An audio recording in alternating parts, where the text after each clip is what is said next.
আজ রঙে রঙে রঙিন হব রঙের হাওয়ায় ভেসে। ম্যাগাজিন অনুষ্ঠান ইত্যাদিতে প্রথমবারের মতো গান করে ব্যাপক প্রশংসিত হয়েছেন সঙ্গীত শিল্পী ও অভিনেতা তাহসান খান এবং ছোট পর্দার জনপ্রিয় অভিনেত্রী তাসনিয়া ফারিন।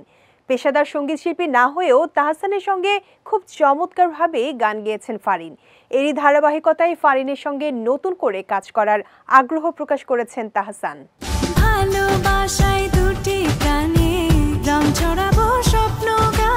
17 মে গণমাধ্যমে দেয়া এক সাক্ষাৎকারে সঙ্গীত শিল্পী তাহসান বলেন, ভালোবাসার জন্য বছরের পর বছর ধরে গান করি, তবে এবারের সুযোগটা এসেছিল ইত্যাদির হানিফ সংকেতের মাধ্যমে।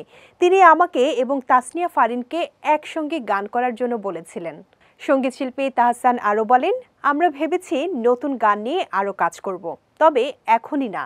যখন আমাদের মনে হবে গানটি প্রকাশ করার সময় হয়ে গিয়েছে, ঠিক তখনই আমরা কাজ করব। রঙে রঙে রঙিন হব গানের বিষয়ে তাহসান বলেন, মানুষ যে গান ভালোবাসে এটি তারই বহিঃপ্রকাশ।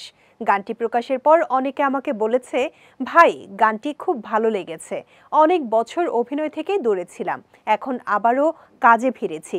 আসন্ন কোরবানির ঈদে আমার নতুন গান আসবে। বাংলাদেশে প্রথমবারের মতো ওটিটি প্ল্যাটফর্ম বঙ্গ নিয়ে আসছে বিশ্বের জনপ্রিয় ফ্যামিলি গেম শো। একমাত্র ওয়ালটন এসি দিচ্ছে 1 বছরের রিপ্লেসমেন্ট গ্যারান্টি এবং কম্প্রেসারের 10 বছরের গ্যারান্টি। ফ্যামিলি ফিউডের বাংলাদেশের সংস্করণ ফ্যামিলি ফিউড বাংলাদেশ, এতে উপস্থাপক হিসেবে থাকবেন তাহসান খান। অন্যদিকে ফাতিমা সিনেমা দিয়ে 24 মে বড় পর্দায় আসছেন তাসনিয়া ফারিন।